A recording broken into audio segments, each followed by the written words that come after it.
There was no reason to hurry. The expedition log of the U.S. Geological Survey party assigned to the White River Valley in western Colorado, dated September 14, 1891, opens with a notation about weather: clear, warm for the season, visibility excellent. The entry was made by Thomas Wickham, the party's lead surveyor, a man known among colleagues for his methodical temperament and his habit of recording even trivial observations. He noted the temperature at midday, 68 degrees, and remarked that the aspens had begun to turn but had not yet reached their peak color. He estimated they had provisions for 11 more days. The party consisted of 6 men. Wickham, age 41. His assistant surveyor, Daniel Cortland, 29, recently married. A geologist named Howard Brennan, 37, who had published 2 papers on sedimentary formations and was gathering samples for a third. 2 camp hands, Edward Finch and Robert Calhoun, both in their early 20s, hired in Grand Junction for the season, and a guide, Joseph Tavera, a man of uncertain age, possibly 50, possibly older, who had worked the territory since before statehood and whose knowledge of the high country was considered unmatched. They had been in the field for 19 days. The assignment was routine: to complete triangulation surveys begun the previous summer, map a section of unmapped drainage, and assess mineral deposits along a tributary system that fed into the White River. The work had proceeded without incident. The weather had held. Game was plentiful. Morale, according to Wickham's notes, was good. On the evening of September 13th, the party camped at what Tavera called Meadow Fork, a broad flat at approximately 8,000 feet elevation, sheltered by a stand of spruce and watered by a cold, clear stream. Wickham wrote that Tavera had recommended they turn back the following morning. The notation is brief, almost offhand. Guide suggests we have reached prudent limit for this season. We'll discuss with party at breakfast. There is no indication that Wickham considered the suggestion urgent. The map he was working from, a compilation drawn from earlier surveys and Tavera's own descriptions, showed 2 possible routes back to the valley floor. The southern route, longer but gradual, would take them down through open country along a series of benches and ridges. The northern route, shorter and steeper, descended through a narrow canyon that Tavera called the Slot. Both routes were passable. Neither appeared on the map to present unusual difficulty. Wickham noted in his log that the party had discussed the matter over dinner. Brennan wanted 1 more day to collect samples from an outcrop Tavera had mentioned, located approximately 3 miles to the west. Cortland agreed. The camp hands had no opinion. Tavera, according to Wickham, expressed no objection, provided we depart by midday tomorrow. The decision was made to stay. The final sentence of the September 13th entry reads, Tavera states, "We may safely remain 1 more day if weather holds. We will depart 14th early afternoon, southern route preferred." What the record shows, with the clarity that only hindsight provides, is that this was the moment. Not a moment of crisis, not a moment of danger, simply the last moment when leaving would have been easy. The last time, the choice was entirely theirs. By sunrise on September 14th, it no longer was. The morning of the 14th broke clear, as Wickham had recorded. Tavera was up before dawn, as was his habit, and had coffee ready when the others emerged from their tents. Cortland later recalled this from a statement given in November, weeks after the search had been suspended, that Tavera seemed no different than usual. He did not press the matter of departure. He did not, Cortland said, seem worried. This absence of alarm is a recurring feature in the accounts that survive. No one panicked because there was nothing yet to panic about. Brennan left camp shortly after breakfast with Finch, heading west toward the outcrop. Wickham remained at camp to complete his notes and prepare the instruments for travel. Cortland and Calhoun began breaking down the tents and packing the mules. Tavera saddled his horse and rode a short distance upslope, ostensibly to check the trail. The work proceeded in the way work proceeds when no one believes anything is wrong. Slowly, without haste. There were pauses for coffee, for conversation, for the small adjustments that fieldwork requires.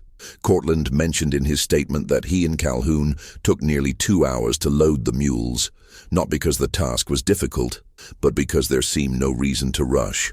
"We thought we had all day," he said. Brennan and Finch returned to camp just after 11. Brennan had collected his samples, several pounds of limestone bearing fossilized brachiopods, carefully wrapped and labeled. He was pleased with the morning's work. He asked Wickham if there was time for a noon meal before they set out. Wickham agreed. There was no discussion of urgency. Tavera returned to camp at 11:30. Cortland, in his statement, recalled that Tavera dismounted and stood for a moment looking north, toward the higher country. He did not speak immediately.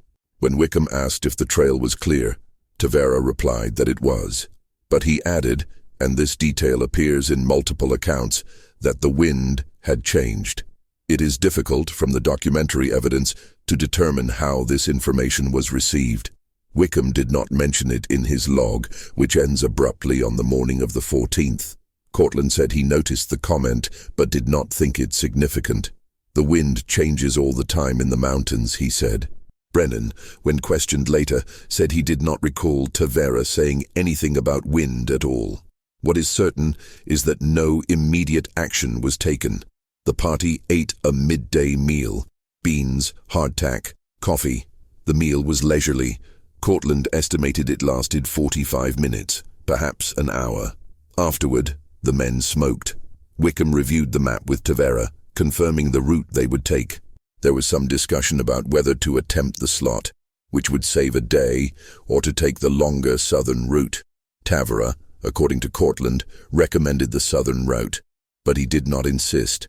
At approximately 1 o'clock, Wickham made the decision to depart. The mules were loaded. The tents were packed. The camp, Cortland said, looked ready, but they did not leave. The delay is unexplained. Cortland believed it was because one of the mules had loosened its pack and needed to be reloaded. Calhoun, in a separate account, suggested that Brennan wanted to take a final set of compass bearings. Wickham's log, as noted, does not cover this period. What is known is that the party remained at Meadow Fork until sometime after 2 o'clock. By then, the sky had changed. Tavera noticed it first. Cortland recalled him standing apart from the group, looking north.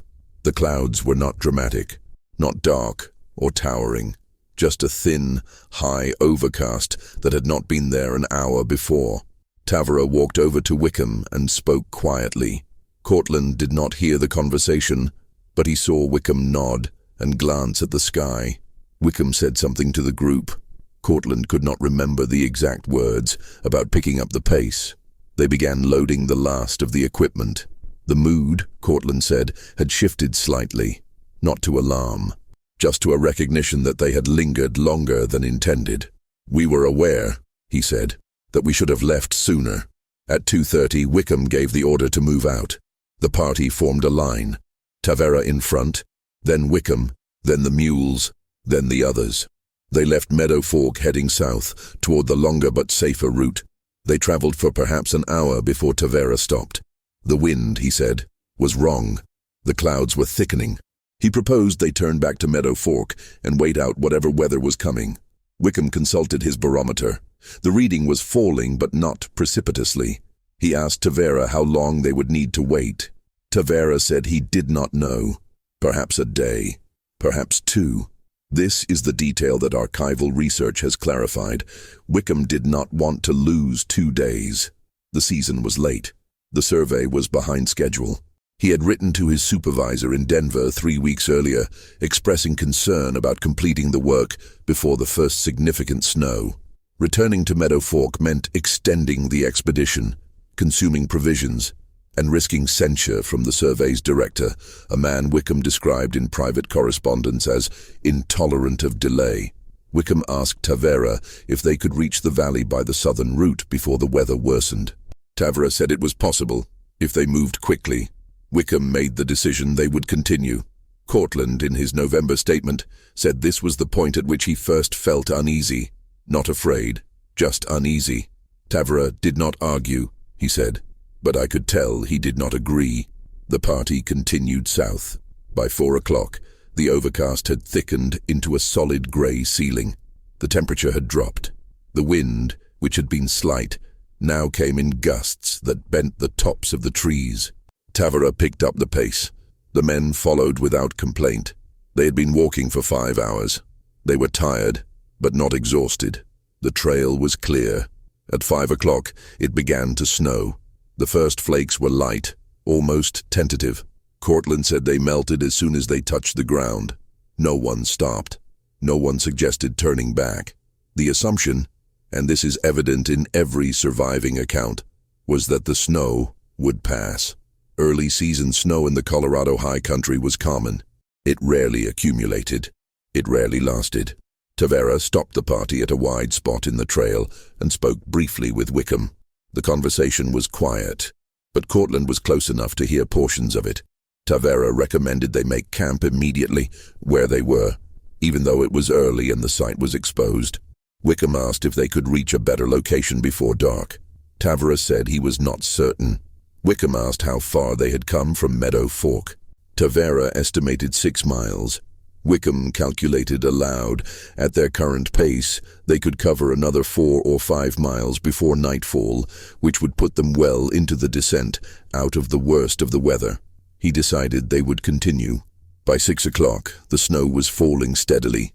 Not heavily, not yet, but steadily. The ground, which had been dry and firm, began to soften. The mules stepped carefully, testing each footfall. Visibility decreased. The trail, which had been obvious, became less so. Tavera slowed the pace. He stopped frequently to confirm landmarks, a particular tree, a rock formation, a turn in the drainage. The men waited in silence while he oriented himself. At some point, Cortland could not say exactly when, it became clear to everyone that they would not make it to the valley before dark. The realization did not come as a shock. It came as a gradual, creeping acknowledgement. The light was fading faster than expected. The snow was not stopping. The trail, which Tavera had known by memory, was obscured. Cortland said that he began to understand, in a way that had not been real before, that they were in difficulty. Not danger. Not yet. But difficulty. Tavera stopped again, this time for longer. He dismounted and walked ahead on foot, studying the ground. When he returned, he told Wickham they had missed a turn. They would need to backtrack. Wickham asked how far. Tavera said perhaps half a mile. Wickham asked if they could find the turn in the dark. Tavera said he thought so. They backtracked.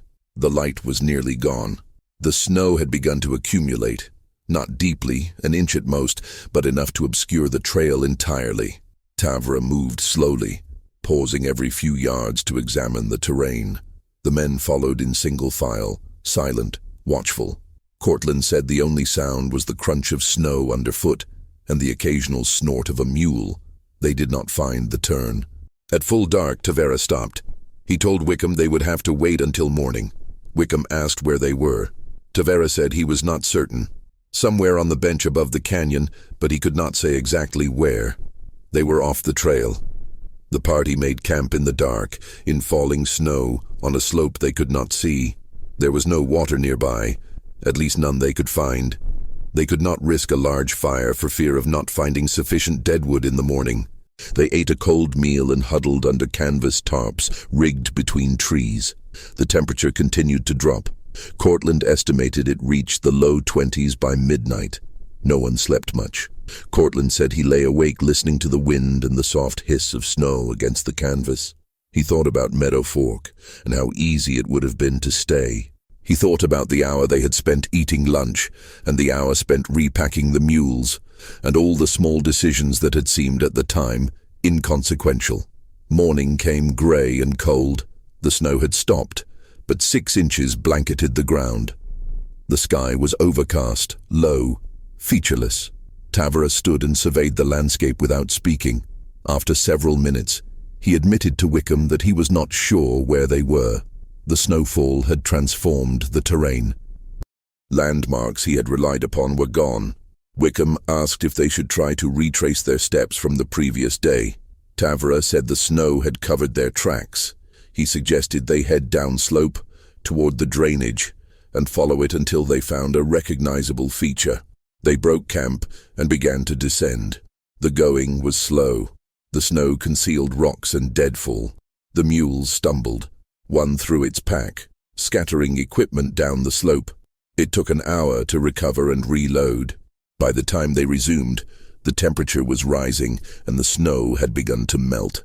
The ground became slick. Mud clung to their boots in heavy clumps. At mid-morning, they reached the drainage. Tavera studied it for a long time, then admitted he did not recognize it. It was not the drainage he expected to find. Either they had come farther south than he thought, or they had drifted east. He could not say which. Wickham asked what he recommended. Tavera said they should follow the drainage downstream. Eventually, it would meet another drainage, and from there he might be able to orient. But he could not say how long that would take. They followed the drainage. The terrain grew steeper. The drainage cut deeper into the earth, becoming a narrow ravine with walls that rose 10, then 20, then 30 feet on either side. The bottom was choked with brush and downed timber. The party was forced to wade in the stream itself, which was frigid and fast-moving. Progress slowed to less than a mile an hour. By early afternoon, the ravine had become a gorge. The walls were too steep to climb. The only way forward was through the water. Wickham called a halt and consulted with Tavera. Tavera said he believed they were in the upper reaches of the slot, the canyon he had mentioned days earlier as an alternate route. If that was correct, the gorge would eventually open into a wider valley. But the slot, Tavera added, was dangerous in high water, and with the snow melting rapidly above, the water was rising. Wickham asked if they should turn back. Tavera looked at the gorge walls, then at the water, then back the way they had come. He said turning back would mean retracing miles through difficult terrain, with no certainty of finding the correct trail. Going forward meant following the water, which would eventually lead them out. It was a risk, he said, but turning back was also a risk. Wickham decided to go forward. They entered the slot. The search party located the first body on October 9th, nearly 3 weeks after the survey party had failed to report to the staging camp in Grand Junction. The body was found wedged between two boulders in a narrow section of the canyon, approximately 12 miles downstream from where the party was believed to have entered the slot. The remains were identified through personal effects as those of Edward Finch. The condition of the body suggested it had been in the water for some time. A second body was recovered on October 11th, another mile downstream. This was Robert Calhoun. Both men had died, in the estimation of the physician who examined the remains, from drowning or hypothermia, or both. There were no signs of violence, no indication of struggle beyond what would be expected from someone attempting to stay afloat in fast water. The search continued for another 10 days. No additional bodies were found. The canyon was too deep, too choked with debris, too altered by the flood that had followed the early season snowstorm. The water had risen, the searchers concluded, with extraordinary speed. Anyone caught in the lower slot when the flood came would have had no chance. 3 of the party members were never recovered: Wickham, Brennan, and Tavera. Their names were added to the survey's annual casualty list, alongside a brief notation: lost in field, White River Valley, September 1891. Daniel Cortlandt survived. His account, given in multiple statements over the winter of 1891 and spring of 1892, is the primary source for what occurred in the slot. He described the party's entry into the canyon as cautious but not fearful. The water was cold and knee-deep, but manageable. The walls were sheer, but the passage seemed straightforward. For the first hour, progress was steady. Then the water began to rise. Cortlandt said it was not sudden. It was gradual, almost imperceptible. An inch every few minutes. The party noticed but did not stop. Tavera, leading, kept moving. Wickham, behind him, encouraged the others to keep pace. The assumption, Cortlandt said, was that the water would level off, that they would reach a wider section before it became dangerous. They did not. By mid-afternoon, the water was waist-deep. The current was strong enough that the men had to brace themselves against the walls to avoid being swept off their feet. The mules panicked.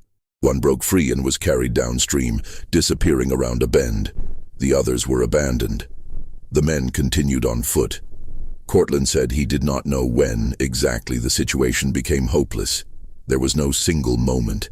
It was a series of small degradations, the water rising another few inches, the current strengthening, the realization that turning back was no longer possible because the water behind them had risen even faster than the water ahead. At some point, Cortland estimated it was late afternoon, though the canyon was so deep that it was difficult to judge the light. Tavera stopped. He told the group that they needed to climb. The walls were nearly vertical, but there were cracks, ledges, places where a man might find purchase. If they could get above the water, they could wait for it to recede. Wickham agreed. The men began to climb. Cortland made it to a ledge about 15 feet above the water. Finch and Calhoun did not. They fell, or were swept away. Cortland could not say which. He heard shouts, then nothing. Wickham reached the same ledge as Cortland, as did Brennan. Tavera climbed higher, to a second ledge another 20 feet up. They waited on the ledges as the water continued to rise. Cortland said the sound was overwhelming, a roar that made conversation impossible. The water climbed to within a few feet of their ledge, then seemed to stabilize.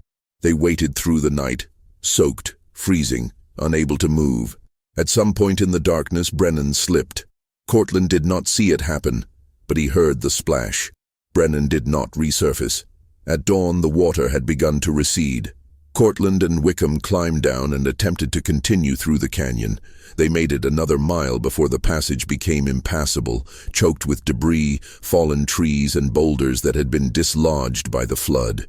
Wickham decided they should try to climb out. Cortland went first. Wickham followed. Cortland reached the rim. Wickham did not. Cortland said he waited for several hours, calling down, but received no response. He assumed Wickham had fallen. Cortland walked out of the canyon alone. It took him 4 days to reach a ranch on the White River, where he collapsed and was taken in by the rancher's family. He was severely frostbitten, malnourished, and barely coherent. It was another 2 days before he was able to give a clear account of what had occurred. The official inquiry, conducted by the Geological Survey in December 1891, concluded that the party had exercised poor judgment in continuing into deteriorating weather and in entering the slot without adequate knowledge of conditions. The report noted that Joseph Tavera, an experienced guide, had recommended on multiple occasions that the party turn back or make camp, and that these recommendations had been overruled. The report also noted in a brief addendum that there had been no way for Wickham to know that the snowstorm of September 14th would be followed by rapid warming and catastrophic flooding. The weather, the report stated, was unseasonable and could not have been predicted with available meteorological data. The families of the lost men received letters of condolence from the survey's director. Wickham's widow was granted a small pension. Cortland was commended for his survival and offered a position with the survey's headquarters staff in Denver, which he declined. He left government service in 1892 and returned to private life. He died in 1934, having never returned to the field. In his final statement, recorded in March 1892, Cortland was asked if there was a moment when he believed the party could have been saved. He paused before answering. Then he said, "We could have turned back at Meadow Fork. We could have turned back when the snow started. We could have turned back when we missed the trail. We had a dozen chances. We just didn't take them." The archival record of the White River incident occupies less than a cubic foot of space in the National Archives holdings on the U.S. Geological Survey's 19th century field operations. The file contains Wickham's logs, Cortland's statements, the official inquiry report, several maps, and a handful of personal letters. There are no photographs. The event, though tragic, was not unusual. Field parties were lost regularly in that era. The mountains were unforgiving. Accidents happened. What makes this particular incident worth examining is not its scale. 6 men, 3 recovered, but its structure, the way it unfolded, the absence of drama, the quietness of the catastrophe. There was no villain in the White River Valley, no incompetence, no recklessness. Thomas Wickham was a respected surveyor with years of experience. Joseph Tavera was among the most knowledgeable guides in the region. The men under their command were capable and healthy. The equipment was sound. The maps, though imperfect, were adequate. What failed was not preparation, it was judgment, specifically the judgment of time. The decision to remain at Meadow Fork for one additional day was not irrational. The decision to depart at 2 o'clock instead of noon was not irrational. The decision to continue south rather than return to camp when the weather changed was not irrational. Each decision, taken individually, was defensible. Reasonable people, presented with the same information, might have made the same choices, but the decisions compounded. Each delay narrowed the margin for error. Each hesitation reduced the number of viable options. By the time the danger became undeniable, the window for safe retreat had closed. The historical question is whether Wickham understood this. The evidence is ambiguous. His log entries suggest a man who was aware of the risks, but believed them manageable. His decision to press forward into the slot suggests either confidence in Tavera's guidance or an unwillingness to accept the consequences of turning back. The inquiry report speculated that Wickham may have been influenced by professional pressure, the fear of falling behind schedule, the need to justify the expedition's costs, the desire to avoid criticism from his superiors. Cortland's account suggests something simpler. Wickham believed until very late that they had time, that the situation, though deteriorating, was still under control, that the next hour, the next mile, the next decision would bring them to safety. This belief was not baseless. Men routinely navigated difficult conditions in the field and emerged unscathed. Wickham himself had done so many times. The problem was not that he misjudged the danger, it was that he misjudged the speed at which the danger was closing in. By the time he understood, there was nothing left to do but continue. The broader lesson, if there is one, is about the nature of incremental risk. The White River Party did not encounter a sudden catastrophe. They encountered a series of small setbacks, each of which seemed surmountable. A delayed departure, a missed turn, rising water. The accumulation of these setbacks created a situation from which there was no escape, but the situation did not announce itself as such. It felt, Cortland said, like a problem they could solve, until it wasn't. The tragedy was not that they made the wrong decision, it was that they made a dozen small decisions, each of which felt right, or at least acceptable, at the time. And by the time the pattern became clear, it was too late to reverse it. What remains in the archive is a record of absence, a map with a route marked in pencil, stopping abruptly at the entrance to the slot, a barometer log that ends on the morning of September 14th, a letter from Wickham's widow written in November asking if her husband's body would be recovered. The answer was no. The White River itself has changed. The slot is still there, though it is now crossed by a Forest Service road and marked on modern maps as hazardous. Meadow Fork is a designated campsite. The drainage that claimed the survey party has been surveyed, mapped, and photographed. It is no longer unknown, but the essential fact remains. There was a moment when leaving would have been easy, when the choice was simple, when time, or what they believed was time, was on their side. They reached that moment, and then they crossed it. Nothing dramatic happened. They simply stayed a little too long, started a little too late, went a little too far, and when they tried to go back, the way was closed.